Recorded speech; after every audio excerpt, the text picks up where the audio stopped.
Perspective welcomed Colin Campbell, WUNC's Capitol Bureau Chief and longtime NC politics reporter, to debrief our last election cycle and discuss what to look for in the upcoming year of politics.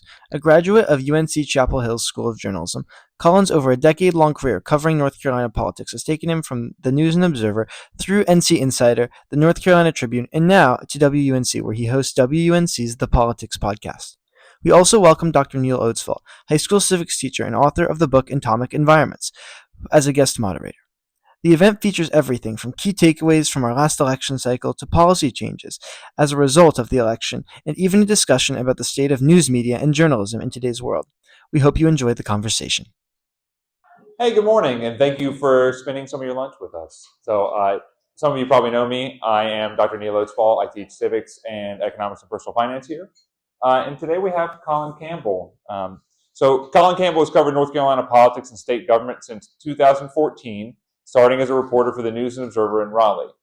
He later led, and by the way, if you don't know, the News and Observer is considered the paper of record in North Carolina. He later led the NC Insider State Government News Service before moving to Business North Carolina magazine to launch its daily political newsletter, the North Carolina Tribune. Prior to entering the wide world of politics, Colin covered Raleigh city government in Johnson County for the NNO. He's a graduate of UNC Chapel Hill's journalism school, who started his media career at 14, working as a news reader, classical music host, and alternative rock DJ for Charlottesville, Virginia radio stations WNRN and WTJU. And he now is at WUNC on their politics beat. So the way this is going to work, I've got some questions for Colin. He and I are going to have a conversation, and then we've got time for questions at the end. So anything that we say that sounds wacky or you want to know more, just save the questions for then, okay? All right, we'll see. So, Colin, you've been in journalism for a hot minute. Can you tell me what you think of as your role as a journalist in the political process writ large? Yeah, a lot of it is explaining state government. The national media sort of ends up sucking up all the energy and a lot of people's attention. And so trying to get people to care about how the state legislature, state government, the governor, local elections impacts your daily life is sort of an uphill battle to get people's attention. So a lot of my job is to try to put these in simple terms, explain these sort of complicated government processes, these issues that people care about and sort of what's happening with them at the state level to sort of a general audience. And at the same time, try to dig up things that people would like to know that they don't know, whether that's a sketchy politician who is doing something shady and needs to sort of be outed for that, or simply a topic that affects different communities that maybe sort of the broader public is not paying nearly enough attention to. No, I mean, so that's a really interesting point. Being a journalist is sort of, especially covering politics, I'm sure you have to walk a really fine line about how political you can be in your own politics. And how do you navigate sort of your own politics? I'm sure you're a political person like we all are, with your professional career and how you report on the news. Yeah, it's tricky because we live in a very hyper-partisan world where, particularly as a journalist, if you're trying to be middle of the road, you're trying to be unbiased, every Republican operative, every Democratic Party operative is sort of scrutinizing your every word and public statement and even your personal background to try to decide, does this person lean a certain way? Are they secretly a shill for the Democrats, the Republicans? And that's something that we sort of always have to guard against as journalists, particularly in a landscape where there are some journalists out there who are sort of doing more explicitly partisan journalism. It's still journalism. They're still writing and covering important topics, but they're doing it with a particular partisan leaning that they're explicit about. The organization I work for, WUNC, and NPR more largely, is very much trying to appeal to all audiences. And in order to be taken seriously by Republicans the same way you're taken seriously by Democrats, you have to sort of take that middle of the road approach, make sure that multiple viewpoints are represented in what you write and publish. Even on your personal life, you try to be careful. I don't make any sort of political contributions. I do vote, but I'm registered as an independent, unaffiliated voter.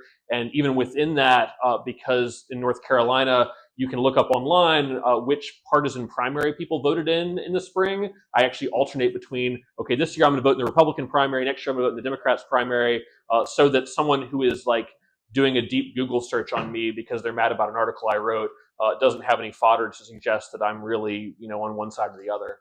Yeah. Thanks, that's a great answer. And I'll just add some context. So WUNC is a station of NPR, National Public Radio. This is funded actually mostly through donations, right? Mhm. But does get some money from the federal government. And I will say, for those of you who've taken civics and we've seen that media bias chart, NPR is almost always dead in the middle as a very high quality source and a fairly neutral source. So, when you were covering this past election, because obviously a very consequential election, really a lot of energy around it, what did you think in North Carolina was the top story around the 2024 election, and how did you handle covering it? Yeah, 2024 was a hard one to cover because we had presidential candidates here almost every week. And I have sort of made the case to my editors and bosses at WUNC that because we are affiliate of a national radio network, we've got plenty of coverage of what Kamala Harris and Donald Trump were saying when they came to North Carolina, because it was often what they said in other places, and that we could sort of zero in more on the state level races that weren't getting as much attention, outside of North Carolina. So the big story for us ended up being the governor's race, and it ended up being less a story about both candidates than it was a story about the Republican candidate, Lieutenant Governor Mark Robinson, who kept over the course of the campaign raising the bar for what would constitute a scandal story. Typically what we would get is someone telling us, here's a secret tip. He said this at this speech, and it's on YouTube if you click this link, and it's something salacious. So that was sort of started with that, and you had to sort of judge, okay, is this an important enough thing that he said that merits a story, that he said this thing that demeaned this particular group of people? And then that escalated to what he was doing in his private life by the end of this campaign. A lot of things that were reported in national media about what he did on a pornographic website that I'm not going to repeat here in a high school, but ended up being, I think, the dominant force in this year's campaign, both in terms of how the presidential campaign played out here. There was a big concern that Robinson could be a drag on Donald Trump in North Carolina, which ended up not being the case at the end of the day, but certainly that he could be a drag on the Republican Party further down the ballot here in other races that were up for grabs this year. And that did prove to be the case, that you had one particularly far out there Republican candidate running for governor that made it that much harder for Republicans, even in a year when Donald Trump won for president pretty easily at a national level, that Republicans didn't do that well in North Carolina. Yeah, no, that's a perfect transition to my next question. By the way, it was his message board comments on the pornographic website. In particular, he called himself a black Nazi and other things. My next question was, you mentioned down ballot voting. So down ballot voting is where somebody, who they vote for the top often influences how they vote down the ballot in sort of minor races. Donald Trump won North Carolina 51 to 48%, which is a pretty comfortable victory there. But then again, Democrats won, I think, basically the 5 top state races at governor, lieutenant governor, attorney general, which was the most expensive attorney general race in U.S. history for a state level, superintendent for public education, and secretary of state. So really some important positions. Do you think that it's the Mark Robinson effect is why all those down ballot Democrats won, or is there something else?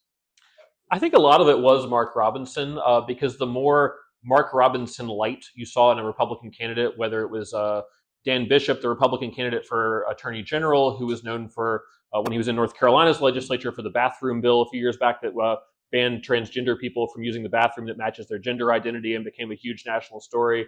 He also called himself at one point that he would be Mark Robinson's sidekick. So that clip got replayed in ads. And you saw the same thing with the superintendent of public instruction candidate, who is one who, her social media post, she called for the public execution of Barack Obama. She said that public schools are indoctrination centers, but still she wanted to be the person leading the public schools.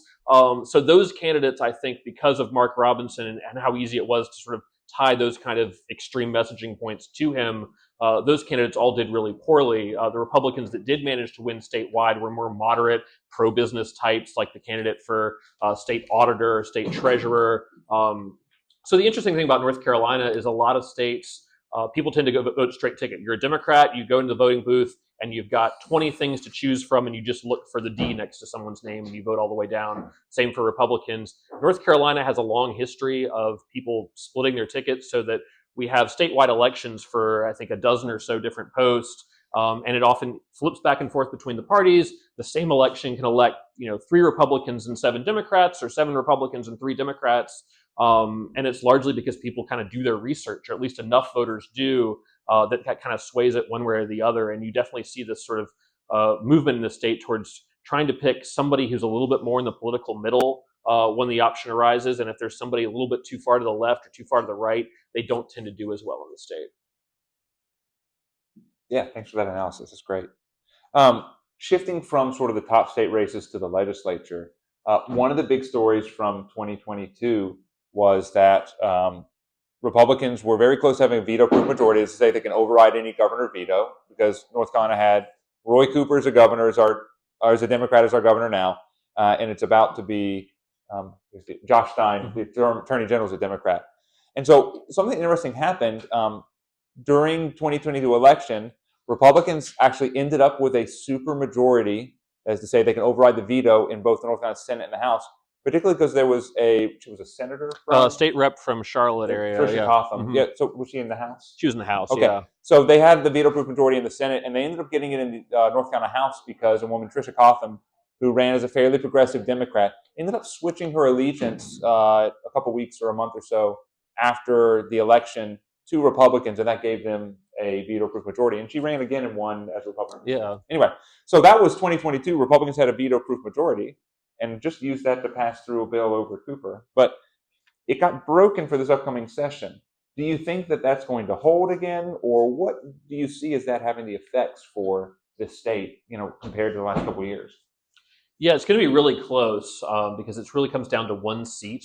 So essentially what will happen is if Republicans in the legislature pass something that Democrats don't like, maybe it's more abortion restrictions, maybe it's big tax cuts, whatever it may be, you're almost certain to get a veto from incoming Governor Josh Stein, who's a Democrat, and then it'll go back to the legislature. And Republicans will need to get at least one Democrat on board, or wait until a couple of Democrats don't show up for work because they're out sick or whatever the case may be, and they've got enough absences to get it basically requires a 3/5 majority of the state House and Senate together to override a governor's veto in North Carolina. Some states, they make the threshold a little bit higher. Other states, it might be lower. But that's sort of the key for Republicans. So for the next 2 years, we're going to be watching, I think it's about 3 moderate Democrats in the House. A couple of them are from Eastern North Carolina. Some are from the Triad or Charlotte areas, who will occasionally vote with Republicans. Sometimes they like the idea of school vouchers, but they don't like the Republican stance on abortion. They're sort of wild cards. And I think Republicans are hoping that they can convince one of those people to cross party lines, come over to their side, and help them pass some of these controversial measures into law. And I think they've got a decent shot of doing that. The challenge for Josh Stein and for the leadership on the Democratic side is, how do you keep everybody in line? Make sure that when there's an important vote, everybody actually shows up to work, that you're not missing some people whose votes you absolutely need, and that you persuade the people who maybe are on the fence that they should stick with their party instead of going over to the other side, because Republicans will sort of use a carrot approach to try to get people on board. They might come to one of these people privately and say, well, if you vote with me on this bill, come budget time, I'm going to give $5 million to the schools in your county in North Carolina. It's a really impoverished county. Surely you want that $5 million, right? And that sometimes will sway people to sort of cross party lines on a controversial issue. Yeah, absolutely. The horse trading and log rolling that is classic politics. As we start to shift a little bit from there, so that's the state level. Well, here's the quiz question. So, kids, how many representatives does North Carolina have in the U.S. House of Representatives? What was that? 14. Nailed it. 16 electoral votes because you added our 2 senators, right? Okay, so for the current Congress, we have 7 Republicans and 7 Democrats. But for the upcoming Congress that was just elected in November, it's actually 10 Republicans and 4 Democrats. Can you talk about what you think accounts for that shift, and what effect do you think that's going to have on national politics? Yeah, it's really interesting. I just did a newsletter on this because we finally have, I think as of like yesterday, the final results of all the congressional races across the country. And so we know how close the margin is going to be in Congress between Republicans and Democrats starting next year. And North Carolina actually has a pretty big role in that, because the reason that as of now, for at least a few more weeks, we have an even split between the parties in those 14 congressional seats, 7 Democrats, 7 Republicans, is because 2 years ago, our state Supreme Court actually had a Democratic majority, and they had a gerrymandering case before them to decide, did the state legislature, the Republicans in the state legislature, sort of draw the maps in a way to make sure that they could get more seats than they ought to have gotten. the court, or at least the Democratic majority, ruled that partisan gerrymandering is against the Constitution. You can't just draw the maps any way you like to advantage your party. You've got to do it more fairly. And so they ended up hiring an outside expert to draw the maps, and those were maps that generated that 7-7 split. Well, in 2022, we had an election for North Carolina Supreme Court, and two of those Democrats were up for re-election and lost. So we went from a majority of Democrats on the court to a majority of Republicans, and within a couple of months, they came back in, completely undid that ruling, gave the legislature carte blanche to kind of redraw the maps again, do it however they wanted, and they came up with this map that was essentially 10 guaranteed Republican seats, 3 guaranteed seats for Democrats, and 1 that was a toss-up that ended up being won by a Democrat this year. So now you essentially have Democrats losing 3 seats in North Carolina based on the district lines more so than anything else. And fun fact, now that we know that the current split in Congress, I think it's about 220 Republicans, 215 Democrats, if I remember off the top of my head, had those 3 seats not flipped, had North Carolina held its elections under the same districts it did 2 years ago, those likely would be Democrats, and we would have a 1-seat majority for Democrats in the entire U.S. Congress, likely with a Democratic House Speaker, ability to block a lot of Donald Trump and Republicans' policy priorities in Congress if you had divided government. And instead, because those seats changed in North Carolina, you now have Republican control over all the key elements of government in Washington. Yeah, and I thank you for picking up exactly what I was put off. That's great. I just love that idea how local politics are national as well, and national politics are local, as you sort of mentioned earlier. Okay, so without scooping yourself and telling us stuff that isn't ready for public discussion, what sort of story or stories or topics are you most looking forward to covering just in the next few months, next year, thing like that? Yeah, I think some of this intrigue around how the legislature will function and just how much power Republicans will have in North Carolina next year is going to be fascinating to watch. We've got a brand new House Speaker who is actually my age, 37, I think the youngest in history, who's a Republican, taking over from Tim Moore, who's had that job for a number of years. Senate leadership really hasn't changed. It's still Phil Berger. We'll have a new governor coming in. And a lot of that sort of creates some uncertainty about what policies get passed. I'll be really interested to see if there's appetite among Republicans to try to go stricter on North Carolina's abortion restrictions. They passed a ban 2 years ago that is in place now, but is not as strict as what we see in other states. So Republicans could try to go farther, but I think they'd see a lot of opposition with that. There's an effort, an interesting divide in the Republican Party over legalizing medical marijuana. The Republicans in the state Senate want to do it. The Republicans in the state House have been very much against it, which is why it's not happened in the state. So I think that's something that perhaps with a new legislature, new leadership, we could see some movement on. It's been fascinating to see sort of the shift in the state on sort of vice issues, whether it's drug policy or gambling, that even though we still are a very conservative Republican-led state, at the legislative level, there's been movement towards like potentially allowing casinos, potentially allowing medical marijuana in ways that would have been unthinkable a few years ago. Yeah, absolutely. And I believe medical marijuana has died in committee basically every time it's come up recently. And the state did recently legalize sports gambling that went into effect in like March. So, Yeah, just in time for basketball. We now transition into the student Q&A section of the event. A student asked Colin if there are any stories or topics that partisan journalists cover that nonpartisan journalists do not. Here's what he had to say. I think that is sort of the key. A lot of times that we do have partisan outlets here in North Carolina. So if you're on the left and you're looking for sort of a left-leaning viewpoint, there's an online publication called Cardinal and Pine that's very sort of explicitly pro-democratic. There's on the other side, Carolina Journal is more of a Republican publication.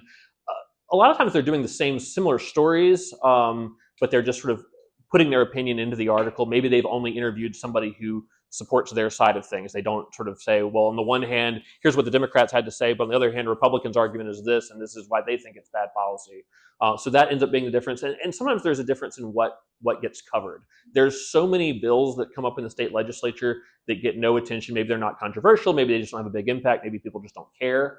And so reporters really have to have a filter of what do they want to write about? What's most of interest to their audience? So sometimes a left-leaning publication might do a story about a bill that a Democrat's filed that maybe has no chance of passage, but is really interesting to Democrats that it's even being considered. And so like a non-biased, nonpartisan publication might say, well, I'd rather do this other story because that's an issue that's only of interest to one segment of the audience and it's not really going to pass.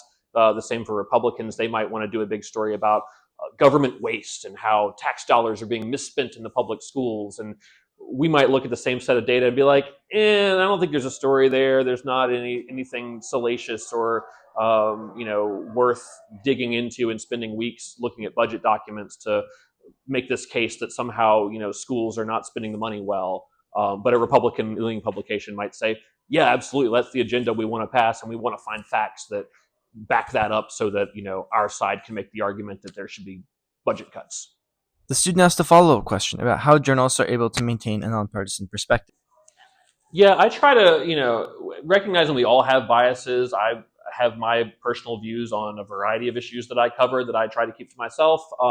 I try to sort of read the article through the lens of, or the radio script, in my case sometimes, through the lens of somebody who has a different viewpoint than me. So if I am in support of this bill personally, but I'm not going to come out and say that, and I want to make sure I'm being fair, I try to read my writing before I publish through the lens of pretending that I'm the person who's on the other side of that issue, and will they think that I handled it fairly? If they have a gripe about how I covered it, what's their likely criticism would be, and will they have a point where I maybe should have done it differently, or will that just be sort of partisan griping where I'm like, yeah, I understand that you didn't like that I included this fact or that I spoke to this person, but deal with it because that's journalism and I was doing my job. And so sort of try to put yourself in other readers' shoes, I think sort of helps establish, have you done it the right way, and recognizing that, your selection of facts, particularly if it's 100% factual, is important, but things are going to get included whether people like it or not. Our next question came from a student who asked if Colin thought that our current congressional district maps would change in the coming years. Here's what he had to say. Yeah, I think the districts we have now are probably at least in place and through the next census, which is in 2030, in part because at least for the next, I think, 4 years, Republicans will control the North Carolina Supreme Court. There's another seat up for grabs in 2026, but that won't change the overall partisan makeup of the court. It'll still be a Republican majority. And then at the federal level, sort of the other path for people who are opposed to gerrymandering to try to challenge the districts tends to be federal court. And that you've got a lot of judges who are appointed by Donald Trump in his first term. Pretty soon you're going to have judges who are appointed by Donald Trump in his second term. And those are judges who we've seen are less likely to take action on partisan gerrymandering claims and do something about it. So I think for folks who are trying to see some change, some reform, a more fair set of districts, realistically, they're looking at probably the 2032 election, which, I mean, that sounds like ages from now, and it is. But that's probably the best shot at sort of when new maps are drawn, again, floating a legal challenge and maybe hoping by that point the makeup of the courts and the judges are a little less hostile to any interpretations of the Constitution that say, hey, maybe you got to use some fair criteria to draw these maps and not just, draw the lines in weird squiggly ways that advantage your party, in a way that's not at all proportional. And I'll just add to that. So gerrymandering based on race, especially, but anything like that in a protected class of the United States is very much illegal. It's a question of whether partisan gerrymander based on, let's say, drawing districts that benefit one party over the other. That's a question, and ultimately, I think it would take a U.S. constitutional amendment to stop it. The next question was from a student who is interested in how journalists' personal bias affects their reporting and how they are able to remain neutral. Yeah, it's certainly a challenge because I think there's sort of two forms of bias in the media, right? There's sort of the bias in how you write. Do you sort of insert your opinion in what you write? And then there's sort of the selection bias. What do I cover? What issues do I think is important? The thing that if you look at the state legislature and there's going to consider 5 different bills tomorrow, I might think that bill number 3 is the most important story because it's an issue that I care about. But some segment of my audience, maybe it's people who don't look like me, maybe it's a different age group, maybe it's a different geographic community, they might think that bill number 4 is the most important thing that's happening on the agenda today. And so both of those are sort of challenges in trying to recognize that I am a cisgendered white guy from an urban area who is college educated. That's going to be a different worldview than somebody with a very different background. And trying to sort of recognize that and know that I need to be covering stories that aren't just of interest to the community that I'm from. And then at the same time, when you cover something that's very, very partisan, really strong feelings on both sides, making sure you've got the different viewpoints represented. At the same time, not letting people put in facts that are wrong or skewed in some way. Maybe they're suggesting a statistic that if you really drill down, that's not an accurate representation of how many people have abortions in North Carolina, things like that. So just being cautious of all of that, I think, is really important, and recognizing that there are two very legitimate forms of journalism. They're the kinds that I do, where I'm trying to be unbiased, nonpartisan, which has the advantage, I hope at least, of being read by a larger cross section of the political population. If you decide to pick a team, you can still work in journalism. There are definitely outlets that do that. But in doing so, you recognize that you sort of lose 50% of the population as potential readers and people who can benefit from the information and context that you're able to provide. Our next question came from a student who asked Colin how he is dealing with the rise of misinformation in the media. Here's what he had to say. Yeah, that's a great question, because we see so much more of that with social media. There's all these sort of influencer accounts, whether they're on YouTube or Instagram or Twitter, and are sort of positioning themselves. I saw one the other day that it was sort of doing this two-pronged approach. They were putting out information that was blatantly wrong, but designed to kind of drive people up, rile people up, get more followers for their social media accounts. And at the same time, they were criticizing the news media for not covering whatever the topic was, to which I sort of responded that's totally wrong, because there was 15 journalists covering that very topic 3 days ago, and I was there. I was in the building standing next to those 15 other journalists. So it's tricky, because I think there's a room for a lot of fact checking in the currently media landscape. I think sometimes it goes a little bit too far. I like PolitiFact, where they have sort of the meter of whether something is false or true. But even that, once you start to say, well, it's mostly true or it's half true, that starts to get a little bit subjective. And sometimes I feel like I have to be wary of amplifying something that's not true. Sometimes if you draw attention to something and say, look, I'm going to fact check this crazy inaccurate thing that this person on Twitter or YouTube or whatever put out there, you sort of draw attention to it, and you have to sort of hope that the people who are reading your fact check will trust you more than they trust the rando on the internet. And sometimes I don't know that that's necessarily the case. So I try to engage with these kind of things where I think something's really gaining steam, something that's wrong, and perhaps deliberately so, or maybe by mistake somebody's gotten something wrong and is out there, and it seems like it's really got traction, it's really being seen by a lot of people, and then try to jump in there and fact check that, either by posting something on the same social media site with a link to my coverage and explaining why it's wrong, or doing a whole story looking at, okay, these people are claiming this, here's what the facts actually show us. But sometimes if it seems like it's not going very far, if it's just somebody with a very small following, very few people seem to be interacting with it, sometimes the best thing to do is just ignore it. Because sometimes if you amplify it by restating what someone has said that's wrong, sometimes somebody, particularly if they're listening to us on the radio and they're in their car and they're half paying attention because they're trying to deal with traffic, they may end up hearing me restate a lie while I'm fact checking it. And that's the one detail from my 2-minute story on the radio that they actually remember. So it ends up doing more harm than good. So it's a big challenge in balancing act, because there's just so much garbage information out there, and there seems to be more every day. And what you engage with, and it all takes you away from maybe covering a more important topic. It's a real sort of tightrope to walk. A student then asked Colin which news sources he would recommend for high school students and the general public. I think it's really important to sort of, I think of it kind of as a diet.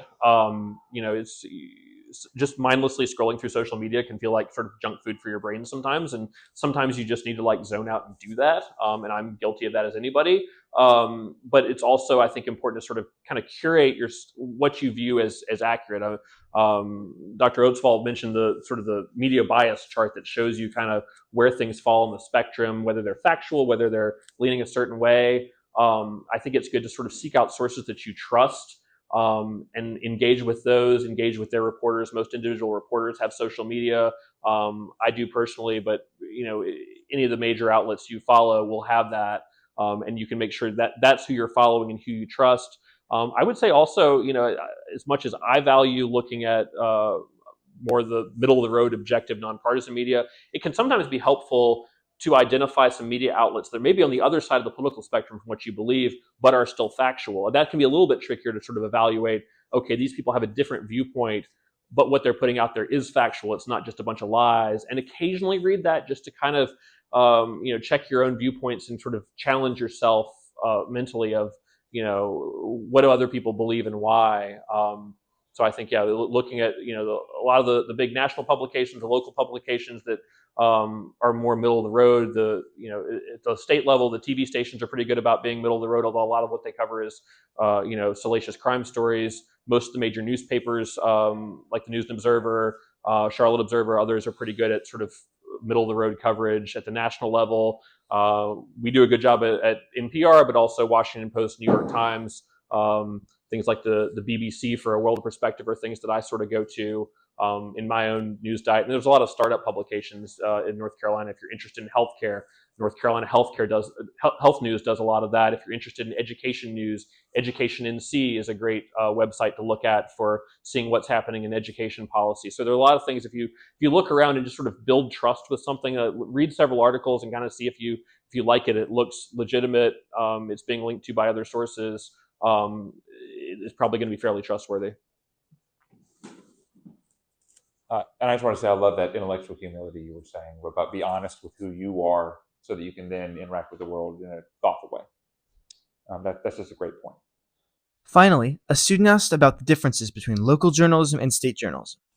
Yeah, I think one of my biggest beefs with national coverage, particularly on the TV broadcast and a lot of the stuff you find on the internet, is it's very much focused on the drama. It's like, the big story today is this one Trump nominee. Is he a decent guy? Is he going to get kicked out? Is he not? What's going to happen with these people? It's sort of treated like a soap opera and sometimes gets divorced from the individual issues. I think one of the things that really kind of made me beat my head against the wall with this election was the news media was so fixated on the personalities that we didn't really get into the issues of like, okay, so everyone's concerned about the economy and inflation. Well, what are the candidates' actual plans to deal with that, and would they actually work? And that's the sort of journalism that I think news at all levels needs to do more of, instead of treating it like it's, we're essentially ESPN, but for politics of like, well, who's winning today? It's this team. Oh no, tomorrow it's this team that's winning. Or, oh, this guy sure is in trouble now. He's a terrible guy. Let's talk about him for 2 hours and not talk about anything else. That's sort of, I think we do a better job of that at the local level, not always, but at least some of the time. But a lot of that is driven by, TV is driven by ratings, how many eyeballs they can get. Digital media on the internet is driven by clicks, how many people are clicking on your story, and that advantages this sort of soap operization of politics and government that I think is, as a democracy, as a country with real issues across a variety of things that we don't talk about enough, is sort of damages the discourse. The student asked a follow-up question about whether the soap opera style coverage has contributed to our recent elections. A legitimate aspect of that. I think I haven't seen enough opinion polling to really know for sure. But I think a lot of people cast votes for Donald Trump because they were convinced that Donald Trump could fix the economy. But if you ask them what tariffs are, the big platform that he has to deal with inflation in the economy, I don't think they could explain it to you. And that's the job of the news media, to try to explain, how does that work? If he says he's going to do this and he actually does it, what's the actual practical impact on that? And will that bring the price of eggs at the grocery store down? And I didn't see a lot of that in this particular election year. Yeah, I once heard somebody say, if you're a journalist and one person says it's raining and the other person says it's not, your job isn't to report that both of them disagreed, but it's to stick your hand out the window. So we're wrapping up here. Mr. Spencer Blue, this was great. I want to thank you for organizing this conversation, and Colin Campbell as well. Colin, I was going to give you a chance for the last word. Is there anything you'd like to leave the students with as we wrap up? Yeah, in journalism and politics, it's a crazy world to deal with, but it's important to sort of keep yourselves informed about it, and it's important to have journalists keeping tabs on it. So if anyone has an interest in a journalism career, it's a hard job, but I recommend pursuing it. I started at my high school newspaper, did some radio stations in high school. It's never too early to get started in that world if it's something you have an interest in.